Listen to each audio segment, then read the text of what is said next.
رسول اللہ صلی اللہ علیہ وآلہ وسلم نے فرمایا کہ بزرگ جانو ذی-قعدہ کے مہینہ کو کہ یہ اول مہینہ ہے حرمت والے مہینوں میں۔ ذی-قعدہ کی ہر شب اور جمعہ کی نماز۔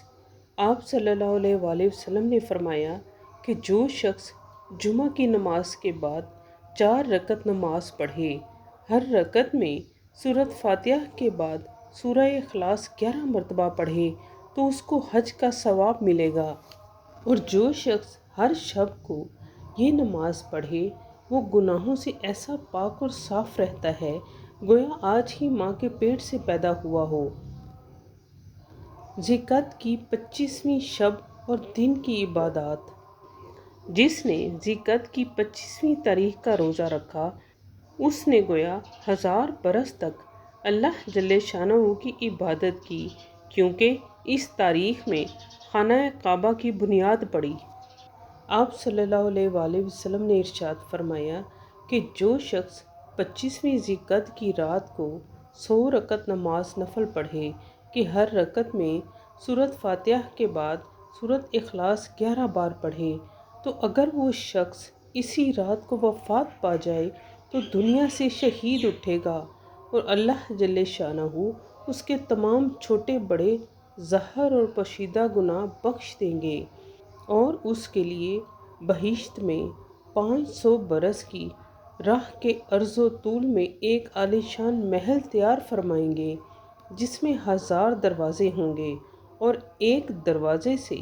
دوسرے دروازے تک 70 برس کی راہ کا فاصلہ ہوگا۔ آپ صلی اللہ علیہ وآلہ وسلم نے ارشاد فرمایا کہ جو کوئی ذی-قعدہ کی 25ویں شب کو 2 رکعت نماز پڑھے کہ ہر ایک رکعت میں سورہ اخلاص 7 بار پڑھے تو اللہ جل شانہ اس کو شہادت کا درجہ عطا فرمائیں گے، اور بے حد نیکیاں اس کے نامہ اعمال میں درج ہوں گی۔ آپ صلی اللہ علیہ وآلہ وسلم نے ارشاد فرمایا کہ جو شخص 25ویں ذی-قعدہ کو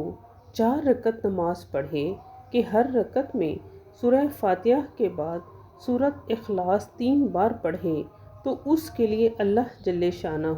بہشت میں یاقوت سرخ کا ایک محل بنائیں گے جس میں 184 تخت ہوں گے۔ ذی-قعدہ کے روزوں کی فضیلت۔ آپ صلی اللہ علیہ وآلہ وسلم نے ارشاد فرمایا کہ جو کوئی ایک دن روزہ رکھے اللہ جل شانہ اس کے واسطے ہر ساتھ میں حج کے قبول ہونے کا اور ہر سانس کے ساتھ غلام آزاد کرنے کا ثواب عطا فرمائیں گے۔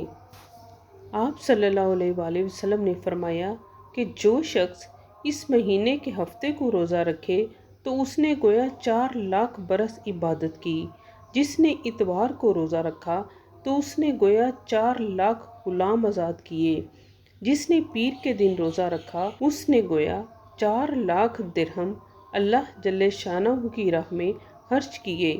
جس نے منگل کو روزہ رکھا اس نے گویا 4 لاکھ مقبول حج ادا کیے،